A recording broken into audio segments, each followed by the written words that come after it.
tinggal di dalam kapal yang sangat besar. Kira-kira ada yang tahu nggak? Coba, ada yang tahu atau enggak?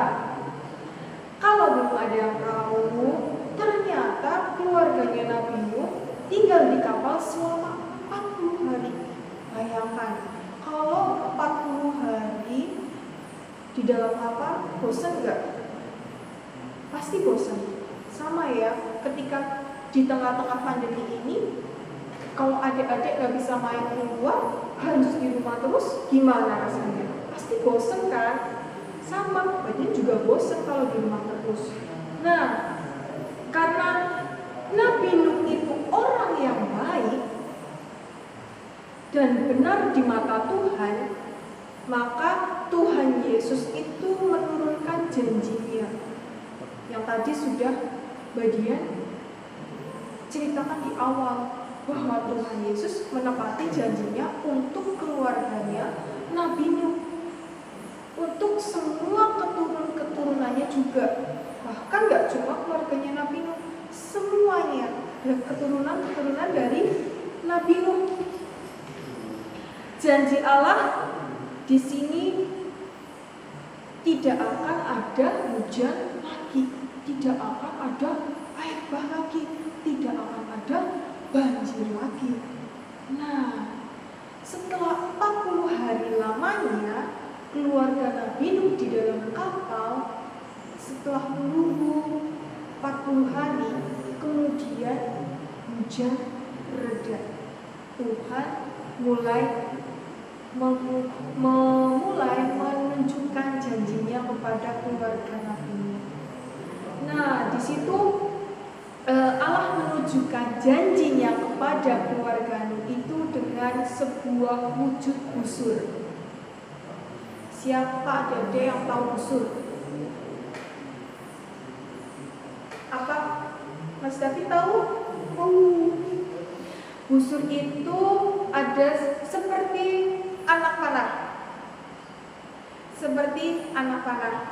Jadi Tuhan menunjukkan janjinya seperti busur, seperti anak panah di bawah yang ada di awan. Jadi kalau busurnya nunjuknya ke atas, gimana ya? Nah, coba adik-adik bayangin ya. Nah, coba adik-adik bayangin sebuah busur yang ada di awan. Itu menunjukkan janjinya Tuhan Yesus untuk keluarganya Nabi Nuh. Busur yang ada di awan itu sering disebut dengan apa? Kalau busur yang ada di awan biasanya sering disebut apa? Bisa disebut dengan seperti pelangi. Adik-adik tahu pelangi? Janji Tuhan seperti pelangi, berwarna-warni juga. Nah, seperti itu bentuk perjanjiannya Allah dengan Nabi Nuh. Pelangi ini ditunjukkan sebagai perjanjian Allah kepada Nabi Nuh bahwa Tuhan itu menepati janjinya. Jadi ketika sudah melewati 40 hari, hujan reda, kemudian keluarga Nabi Nuh sampai di sebuah tempat, kemudian keluarga Nabi Nuh keluar melihat sebuah pelangi, disitulah janji Tuhan ditepati.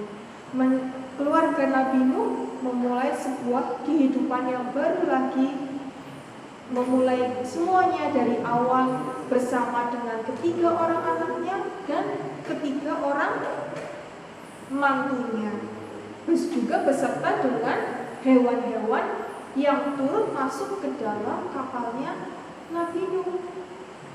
Nah, adik-adik semuanya, Tuhan itu selalu menepati janjinya kepada kita semua, nggak cuma adik-adik, tapi juga buat bagian, untuk orang tua adik-adik, untuk semuanya, untuk kita semua.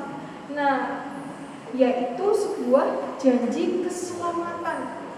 Kalau adik-adik semuanya percaya sama Tuhan Yesus, kita semua mendapat sebuah keselamatan, yaitu dimenangkan oleh Tuhan Yesus. Seperti keluarganya Nabi Nuh mendapatkan sebuah janji yang luar biasa, mendapatkan sebuah kehidupan yang baru.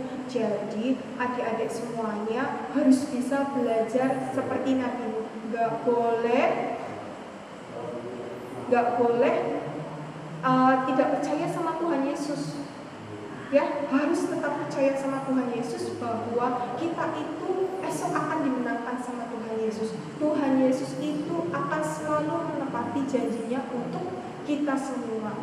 Nah, oleh karena itu adik-adik semua juga harus bisa menepati janjinya ya. Gak boleh ingkar janji lagi ya. Tuhan Yesus aja menepati janji, masa adik-adik semuanya enggak? Bagian juga akan belajar untuk bisa menepati janji seperti Tuhan Yesus kepada siapa? Keluarganya Nabi Nuh. Ya, adik-adik kalau misalkan diingat-ingat lagi nih, kemarin-kemarin ada janji enggak nih sama temannya mungkin, oh ya besok main yuk gitu. Ternyata adik-adik gak datang, berarti itu apa namanya? Ingkar janji. Gak boleh ya, itu gak boleh lagi ya, apalagi sama orang tua ya. Harus bisa nurut, patuh dengan orang tua ya, harus hormat kepada orang tua, harus bisa menepati janjinya kepada orang tua. Kalau disuruh sama orang tua, jangan lagi ngomel-ngomel, enggak mau, enggak boleh kayak gitu ya. Nah, kalau adik-adik semuanya bisa berjanji dan bisa belajar dengan baik, Tuhan juga nggak akan ingkar janji sama adik-adik. Tuhan tidak akan ingkar janji bahwa Tuhan itu nantinya akan memberikan keselamatan, kebahagiaan, dan semuanya untuk adik-adik semua yang ada di rumah. Nah, sebagai anak-anak Tuhan harus diingat lagi ya, kita nggak boleh ingkar janji. Tuhan Yesus di sini sudah mengajarkan di dalam firman Tuhannya, di dalam Kejadian 9 ayat 8 sampai 17 tadi, Tuhan Yesus sudah mengajarkan kepada kita semua, kepada adik-adik semua, menunjukkan janjinya kepada keluarga Nabi Nuh bahwa dia tidak akan mengingkari janji, bahwa dia akan memberikan sebuah pelangi setelah 40 hari lamanya. Tuhan memberikan cobaan, memberikan hujan yang lebat sehingga terjadi banjir di mana-mana. Bahwa Tuhan sudah memperingatkan orang banyak bahwa akan terjadi banjir, namun tidak ada yang percaya, hanya keluarga Nabi Nuh yang percaya, dan Tuhan memberikan janjinya yang luar biasa untuk Nabi Nuh. Ingat adik-adik semuanya, harus diingat ya, harus belajar dari Tuhan Yesus, nggak boleh ingkar janji, harus sama seperti Tuhan Yesus di dalam Kejadian tadi, bahwa kita semuanya anak-anak Tuhan yang sudah dipilih oleh Tuhan Yesus, yang sudah diberi hadiah janji keselamatan oleh Tuhan Yesus, harus pintar dan harus menepati janjinya dengan baik. Semoga firman Tuhan pada pagi hari ini menjadi berkat untuk adik-adik semuanya di rumah. Adik-adik semuanya bisa belajar lebih baik lagi untuk menepati janjinya kepada siapapun, kepada orang tua, kepada sesama, kepada teman, dan kepada semuanya. Selamat hari Minggu, Tuhan Yesus memberkati. Nah, adik-adik tadi kan sudah mendengarkan firman Tuhan tentang ceritanya janjinya Tuhan untuk Nabi Nuh. Sekarang waktunya kita memberikan persembahan untuk Tuhan Yesus. Adik-adik bisa persiapin dulu persembahannya. Yang mau siapin kantong juga bisa untuk masukin persembahan. Yang mau siapin uang untuk persembahannya bisa disiapin dulu. Untuk mengiringi persembahan, kita mau angkat sebuah pujian bahwa persembahanmu